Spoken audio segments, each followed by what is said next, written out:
All right. Recording is on. Okay. So, good morning, Gaurav. I hope I am Good audible to morning. you. Yeah, yes, you are audible. Am I audible to you? Yes, yes, it's all right. So, like, if you are ready, we can begin with the mark. Yes, yes. I'm Okay. So, like, firstly, happy Dashera, right?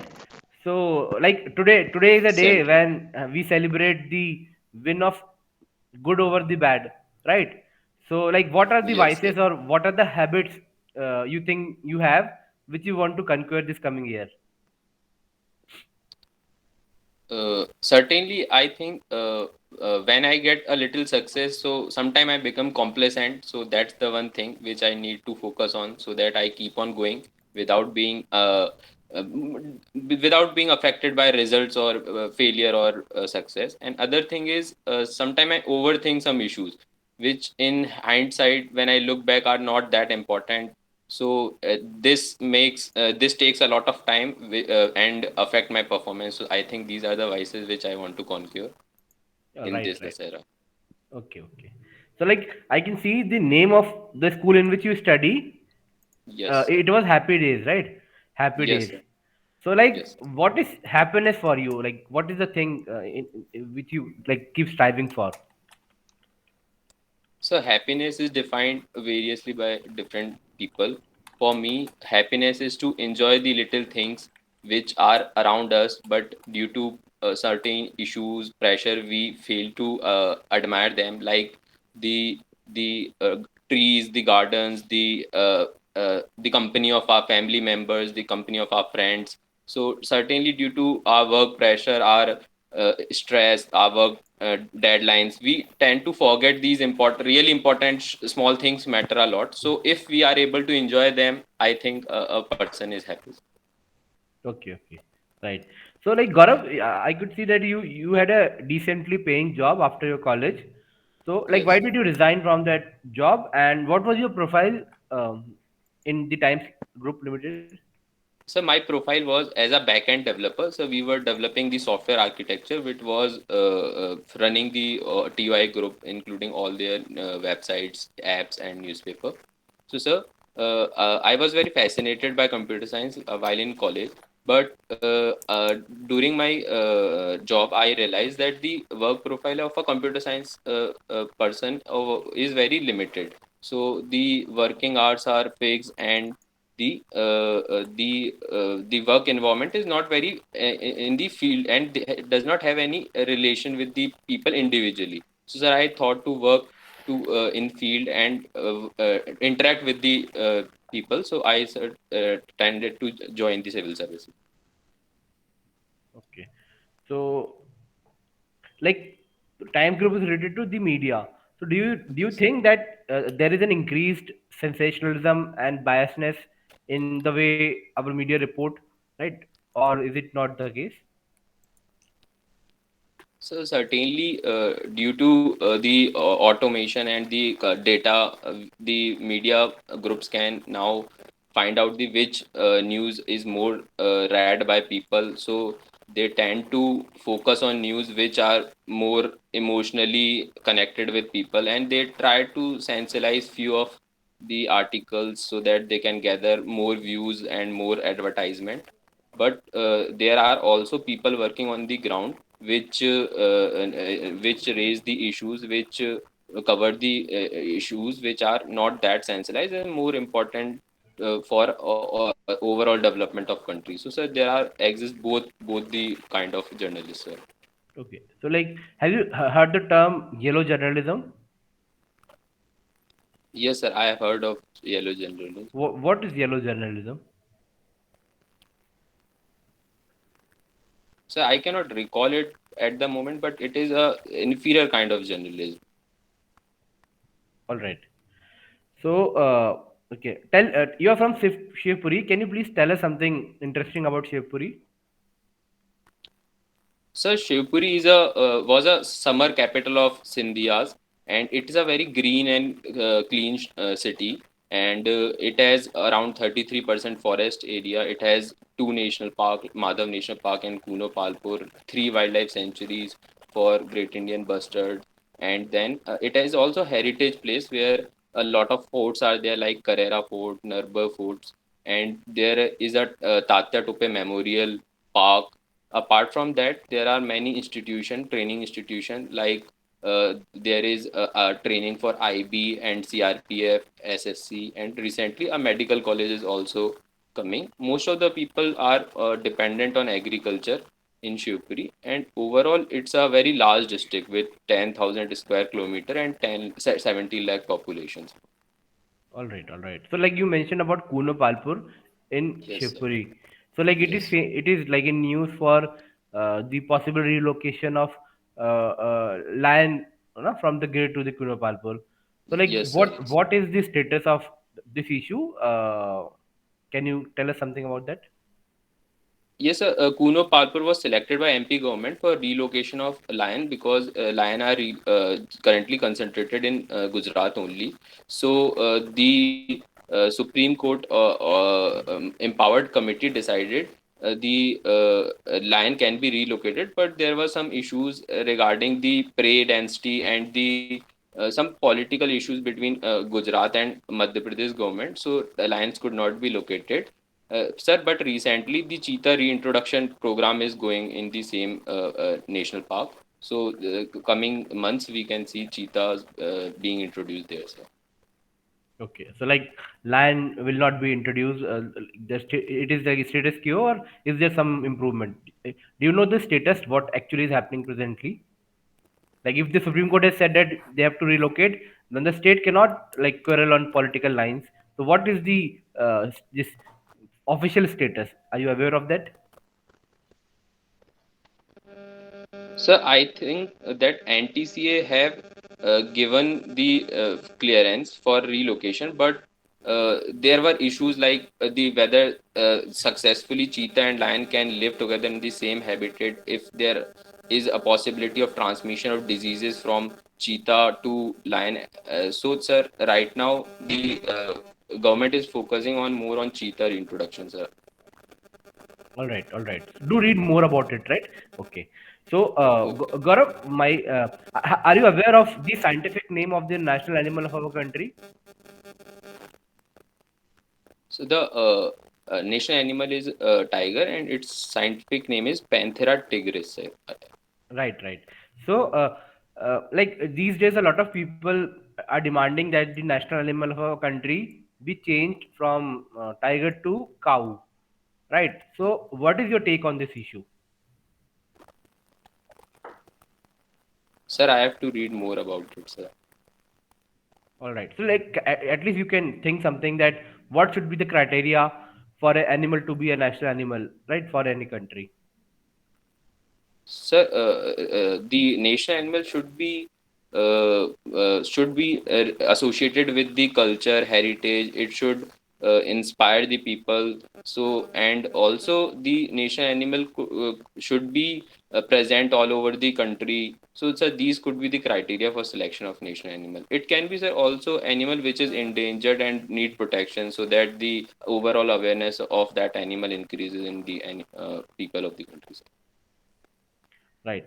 But like culture is highly revered culture. Cow is highly revered culturally. Heritage was also it is very much respected and you know throughout the country. Yeah. Like Yeah. okay, so it's okay. So like my last question to you is, have you visited any zoo? Yes, sir, I have visited recently. I have visited sir, National Geological Park in Delhi, sir. Okay, okay. So like some people, some group like PETA, they say that the zoo are unethical in the 21st century. So like, what is your take on it? Sir, zoo plays an important role in creating the awareness among the people, as people in our country cannot visit the national park as it is very costly and time taking, so they can visit the zoo. Apart from that, sir, the zoo also have been preservation of endangered species who have very limited population in the wild, so that if in due to any unforeseen reason the population goes extinct in wild, we can repopulate them through the zoo. Apart from that, the zoo also gives the opportunity to study the overall behavior of animal, study the health parameters, the how it's children, cubs, or the new animals are raised. So it helps in research and development. And apart from that, sir, it also creates a recreation and create overall awareness among the people. So, sir, I think zoo can be beneficial in overall development and ecological sustainability, sir. Okay, Gaurav. So like that's it from me. I think Satvik sir can please take over from here. Good morning, Gaurav. Good morning, sir. How are you? Sir, I am fine. Very nice. So I see that in from your dap that you are appearing for you have appeared since 2016, right? Yes, sir. What is going wrong? Yes, sir. Sir, I took optional as a philosophy earlier. I was not that aware that the subject can be difficult. And sir, then I missed interview by few marks and then mains by few marks. So recently, then I started preparing civil services while doing my work in academics, sir. So in this time, I am sir very hopeful that I will clear, sir. So you have changed your optional. No, sir. In this time, I have not appeared for the civil services. I am preparing full time, sir, for forestry. Okay, so you have recently have you appeared in the prelims recently? Yes, sir. I have appeared just for I prepared for 2 3 days and then appeared for the prelims. So for the forest services or civil services also. Yes, sir. Yes, sir. Okay. So tell me something about greenhouse gases, Gaurav. So greenhouse gases are the gases such as carbon dioxide, methane, nitrogen oxide. So these gases trap the energy radiation which are emitted by the earth, that are low radiation, and it create overall warming of the earth. So sir, that's why they are called as greenhouse gases. So Yes, continue. sir, the recent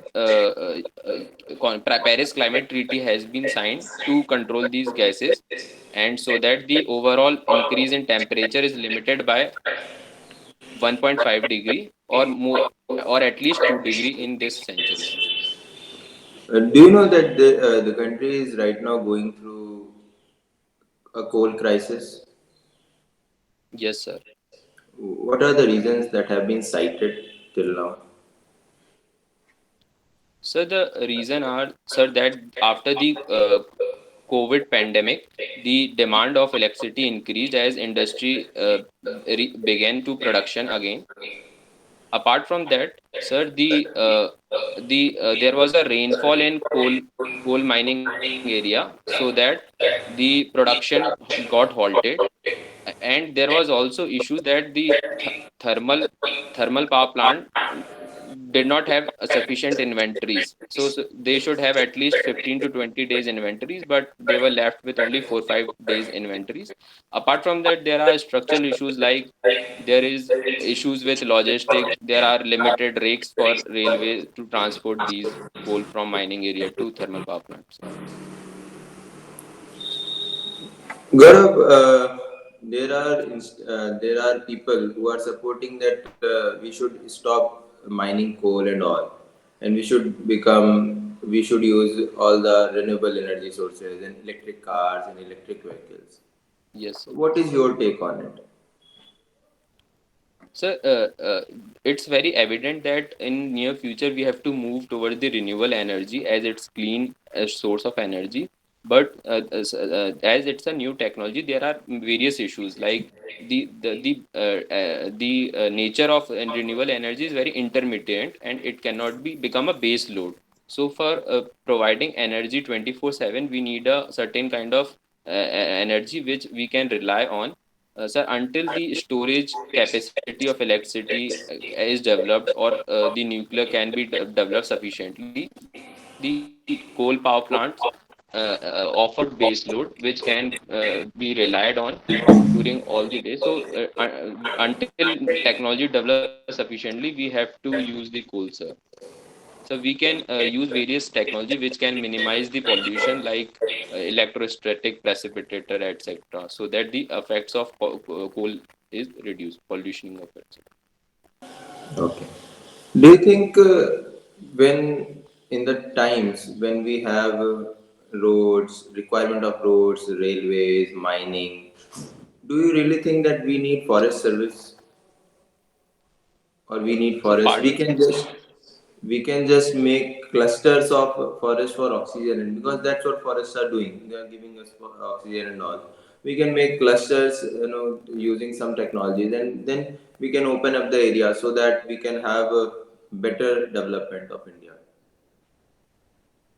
What do you think? so you mean to say, sir, that whether forest should be concentrated to a particular location, or What I'm saying that is there any relevance of forest service or forest per se in the times when development is more required in comparison to conservation?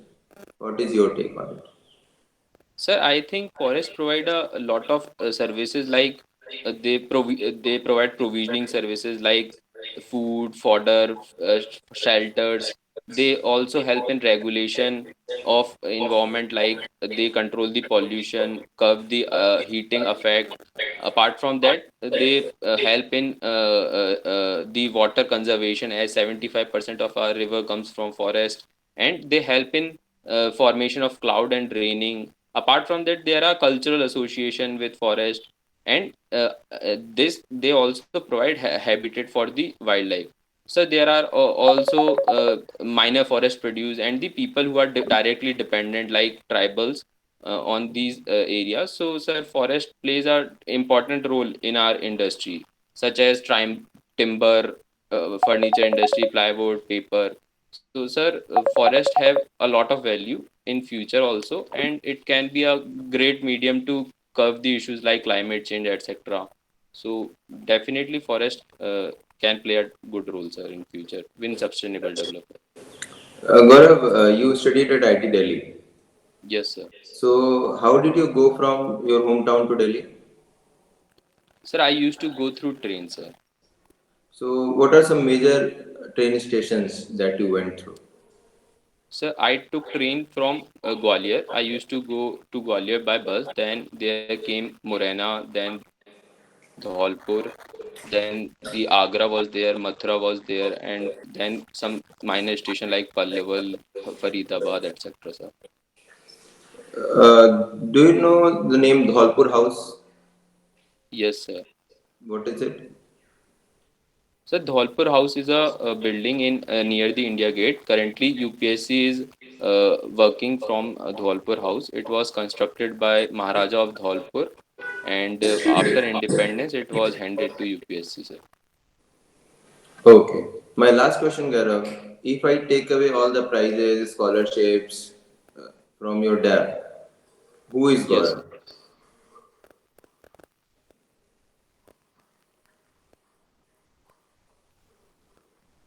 Sir, I think the values of a man makes a person, and the values are derived from the culture, the upbringing, and the places, people who we interact. So I think the values are what defines me, and they comes from the culture, which is definitely related to the society we live in. There are values of patriotism, and the value of compassion, and values of hard work, etc., sir. Okay. Thank you very much, Gaurav. Thank you very much. Thanks. What do you say?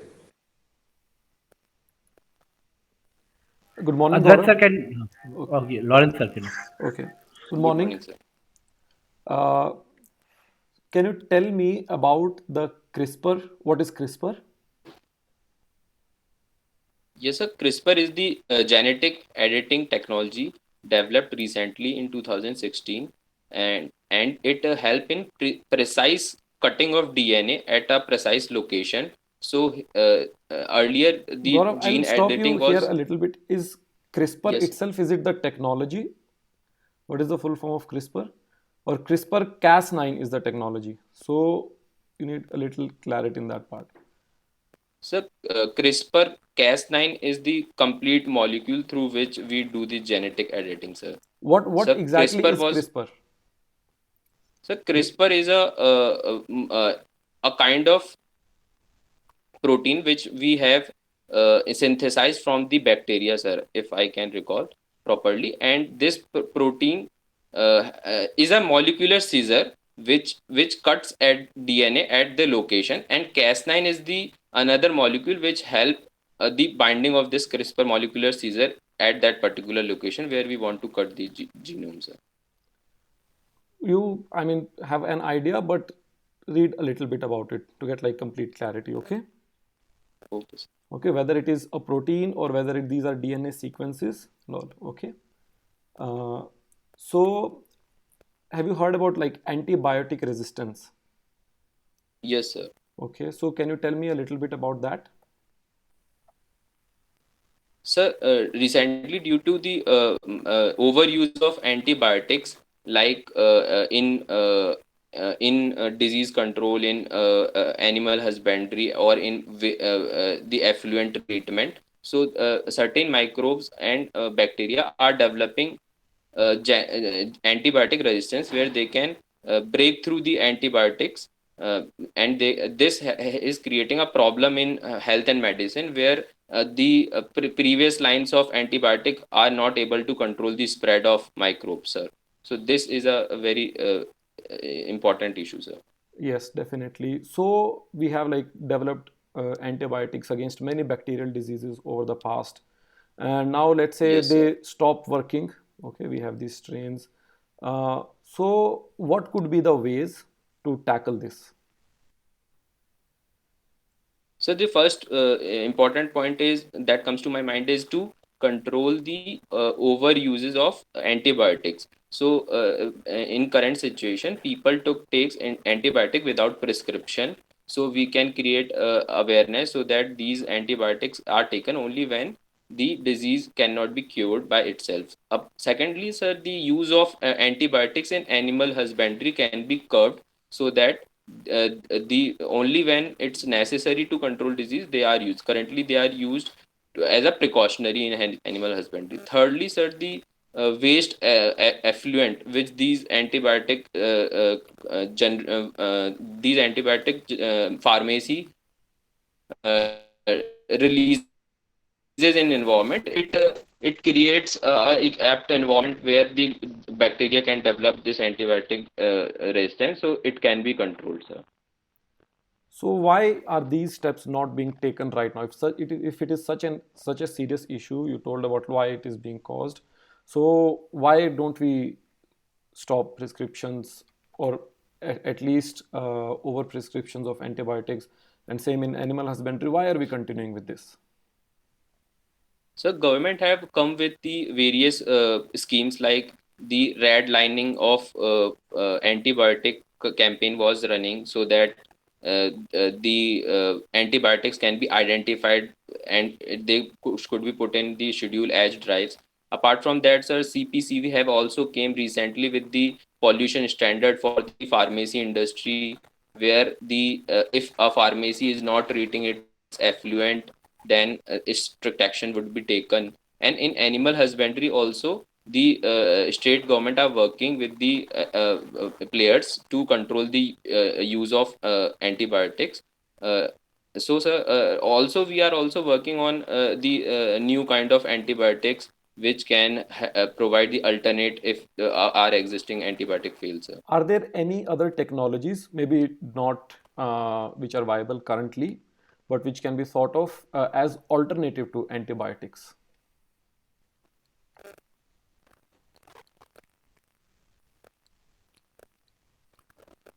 So can I take a moment to. Yes, definitely.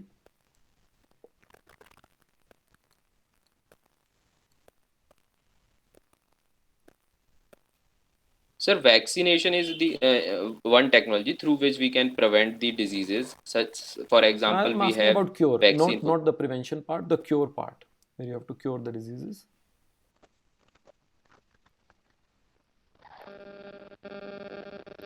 So then we have the monoclonal antibodies which can be produced by synthetically in they are biosimilars which can be produced synthetically from a person who have already acquired these developed these antibody naturally, and then we can inject them into the person who have got Yeah. disease. So the basic idea behind antibiotics is like some other organisms, for example, fungi, they have developed these chemicals as a defense mechanism against bacteria. Is there any other, Yes, sir. uh, let's say, organism or thing which sort of destroys bacteria? Yes, sir.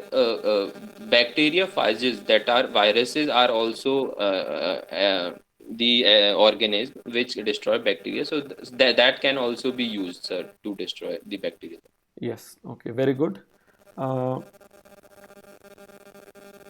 can you tell me a little bit about the types of tests that are done or which can be used to detect COVID?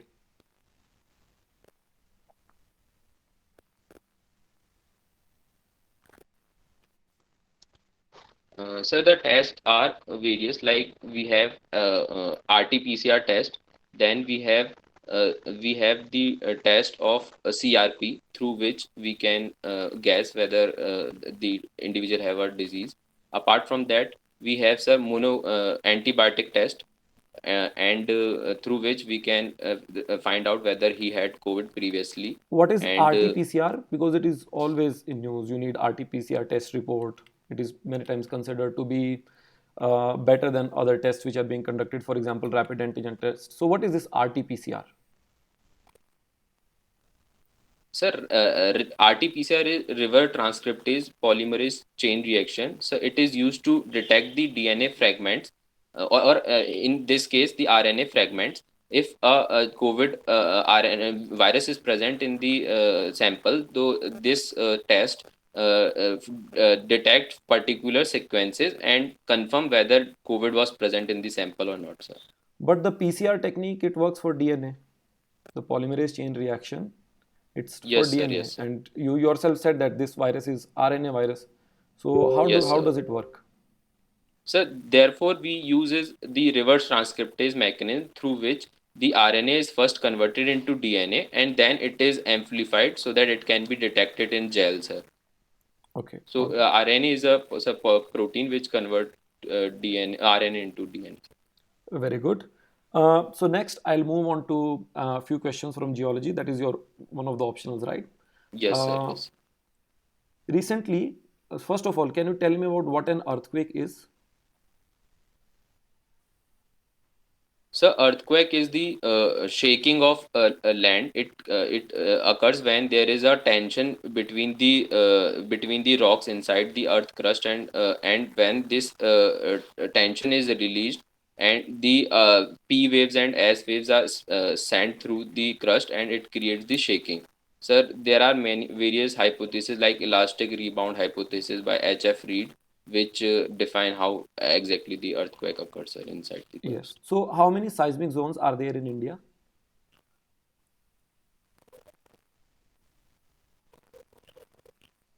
Sir, I cannot recall, but there are, I think, four or six seismic zones. Okay. Uh, the southern part of India, okay, to which seismic Yes. zone does it belong? The peninsular India, if you talk about, let's say the states of Bangalore, states of, sorry, Karnataka, Andhra Pradesh. So the southern peninsula is Dharwad Peninsula, and it is very stable. So, sir, it has very less frequency of earthquake. But So I recently, like cannot in the recall last the. week itself, we saw a few earthquakes in the Bangalore region also. Near Bangalore, in North Karnataka also we saw a few earthquakes. Okay, not exactly in Bangalore. So, what do you know? What is the reason behind those earthquakes? If it is in a low risk seismic zone.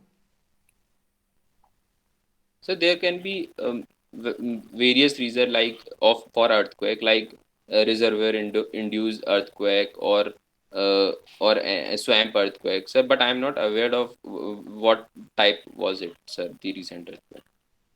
Okay, all right. So that's all from my side. Uh, over to you, Advait sir. So good morning, Gaurav and Good Happy morning, sir. Dashera. How are you? Sir, I'm fine. Same to you, sir. So, you mentioned about the introduction of cheetah, right? So, I want to Yes, know whether this is a reintroduction of cheetah or introduction of cheetah. yes, sir. Sir, there is a debate going on, sir, regarding this issue. Sir, the cheetah were present in India, but they are Asiatic cheetah. And right now, the cheetah that we are introducing are from South Africa. So some people say that both the species are not that distinct, and they separated just 10,000 year ago. So it can be regarded that both the cheetahs are same, and there are just some minor differences. And the overall physiography of the African cheetah is very similar to Asiatic cheetah. So they can be considered same, but there are also few research where the genetic material was analyzed, and it was found that there are few differences, and the cheetah got separated around 60,000 years ago. So, sir, there is all debate going on regarding whether these both species are same or not, sir. India had, sir, only the Asiatic cheetah. It's first time introducing the African cheetah, sir, in our state. So, African cheetah is a separate species, no? Yes, sir. The debate is going on whether both these species can be regarded as same or different. As the Asiatic cheetah are very limited, and the doing research on those cheetah is very difficult. And currently, different technologies are being utilized to identify whether both cheetah can be regarded as separate or they are same, sir. So, can you tell me the only habitat of Asian cheetahs, only natural habitat? So currently, earlier such a cheetah was present in from Middle East to India, but currently they are concentrated only in Iran, with only 40 remaining in the last census, and they are only limited to Iran, sir. Okay, so when you introduce a new species or you're trying to reintroduce, as in case of cheetah, what are the things you consider? What is the most important thing when you want to introduce a new species?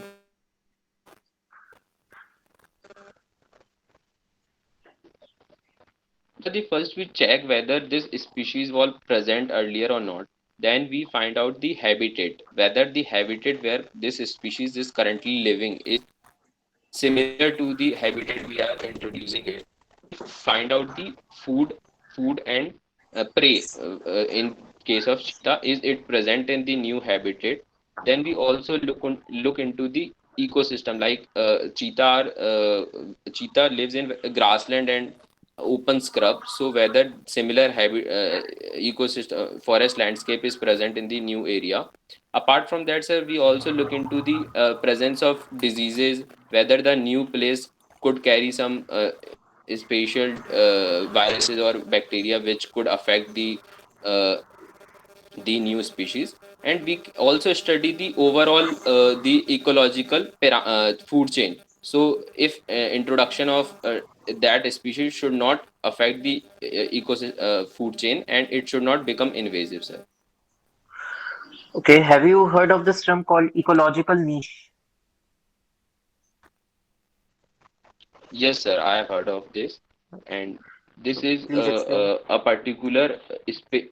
particular space which an organism occupies in ecological system by the virtue of its fooding habit, or by the virtue of its habitat. So, like hornbill lives in the cavities in the trees, so it has a special ecological niche, and it only eats fruits. So, fruits and insects, so it can be regarded as a niche species. So you think that we also need to consider niche also before introducing a species? Yes, sir. In the ecological food chain, we have to also find whether if that species occupies a particular niche or not, sir. Okay, so Gaurav, yesterday Global Hunger Index was again in the news. So can you tell me what is the rank of India in Global Hunger Index? Yes, sir. The Global Hunger Index was compiled by World Hunger and Institute, and the rank is of India is fairly low, around 100. And it was in news that the ranking of India was worse than the Pakistan and Bangladesh, sir. Okay, so you don't remember the exact rank? Sorry, sir, I could not recall the exact answer. Okay, so do you know what are the criteria in their ranking system? Like on what basis they assign the rank? What are the parameters? Yes, sir. So the parameter are malnourishment, sir, wasting, stunting, and the under five mortality, sir. Okay. You are having biochemical engineering and biotechnology.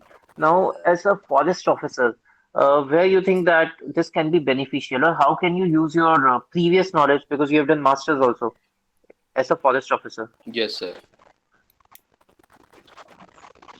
As a forester officer, I would be dealing with the life sciences, and in our graduation and post graduation, I have read the various mechanisms which governs a life cycle of an organism.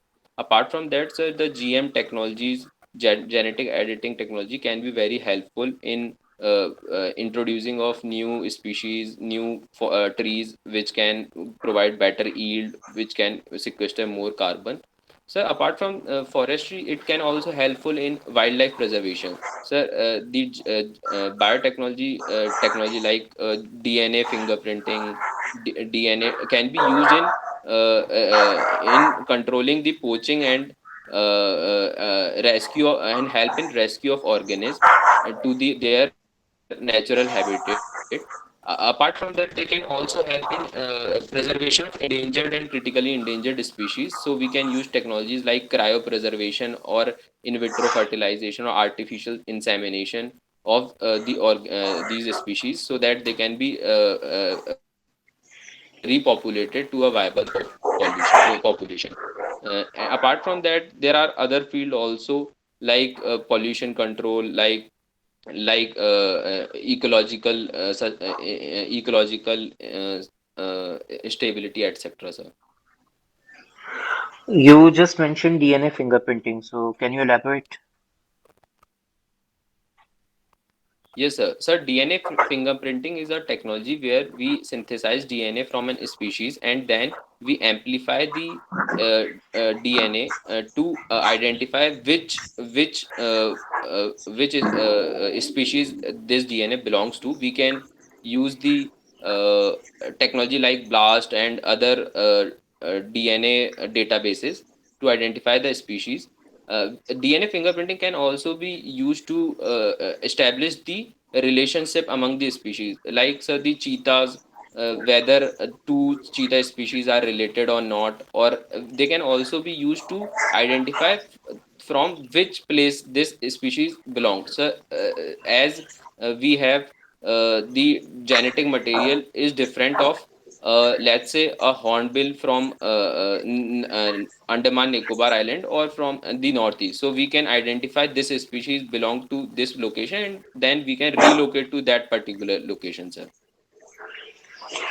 Okay, you were talking about the advantages in the field of forestry. So, can you explain the concept of rotation with respect to forestry? Yes, sir.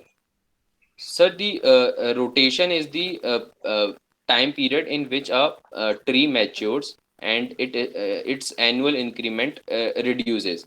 So this is the time where we can harvest the tree for the maximum timber production.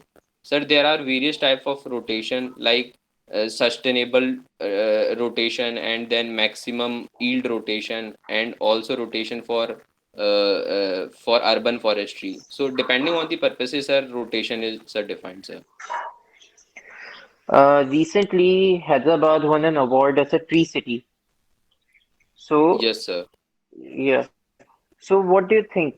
Shall we try to emulate the similar model in different cities of India as well, in different areas, different regions? And what should be your methodology, like how you should approach it? Yes, sir. In urban environment, trees plays a very important role. They help in curbing the population. They improve overall aesthetic. They help the dealing with the overall stress situation, improve the psychological well-being. Apart from that, there has been various studies where it has been found that the trees reduces the urban heat island effect. They reduces overall the energy requirement for cooling, and they also create a ecosystem for wildlife like sparrow, etc. So trees can be introduced in our urban locality, and they should be introduced in a such a way that native species should be used. And where there are various models like sir Miyawaki forestry model can be utilized where trees are grown in proximity, and we can also have plantation across the roads. We can also have small grasses in between the roads. We can sir, recently I have seen that in Delhi metro they are growing a kind of grasses on the pillars, so it can be very aesthetically good looking. So apart from that, there should be areas within the city, such as huge parks or the ridge, the forest areas, where which can provide a constant supply of fresh air and oxygen, sir. So these are the sir, various models which can we can utilize, sir. But we had like various schemes also. Like in Madhya Pradesh, also there was some controversy related to afforestation drive alongside Narmada, where opposition is saying that there are no trees as such, while government was claiming that they have done a lot of afforestation. So even if we are having so many schemes, but still they fail to give certain results over there, especially when it comes to afforestation and tree plantation drives are considered. So, can you think of some reasons like why they are being failed and how we can improve this condition? We can have better outcomes when it comes to tree plantation. Yes, sir. Sir, the tree plantation is a very difficult work. Sir, it requires a lot of time and patience, and the tree takes a lot of time to grow up. So it requires protection, monitoring, etc.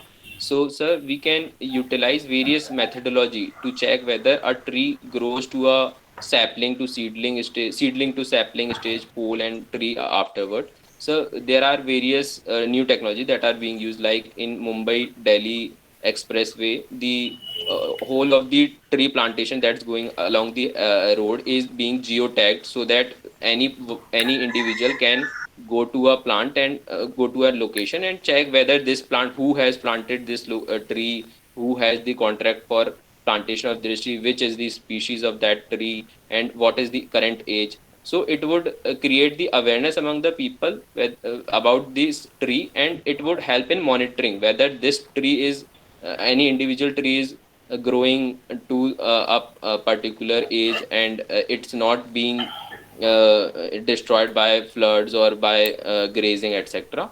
So other methodology that I can think of is to use rapid growing trees or native species which are more suitable at that ecological environment, so that they can sustain and grows rapidly and does not get destroyed in between, sir. Okay. I think we are running out of time now.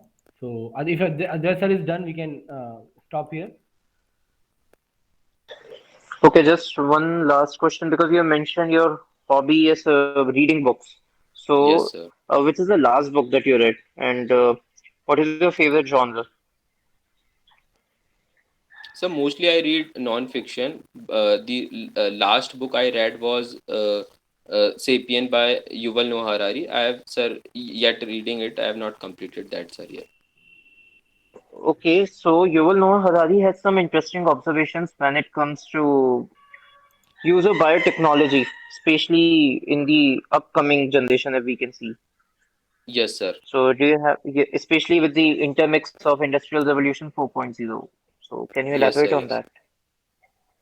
Yes, sir. The Yuval Noah Harari in his book 21 Problem of 21st Century talk about various integration of IT and biotechnology and how it could affect it human. So he talks about if the human current if the technology can hack the human, they if it can hack their genome or the emotions, then it would be very problematic, and the companies would be able to control the human as such.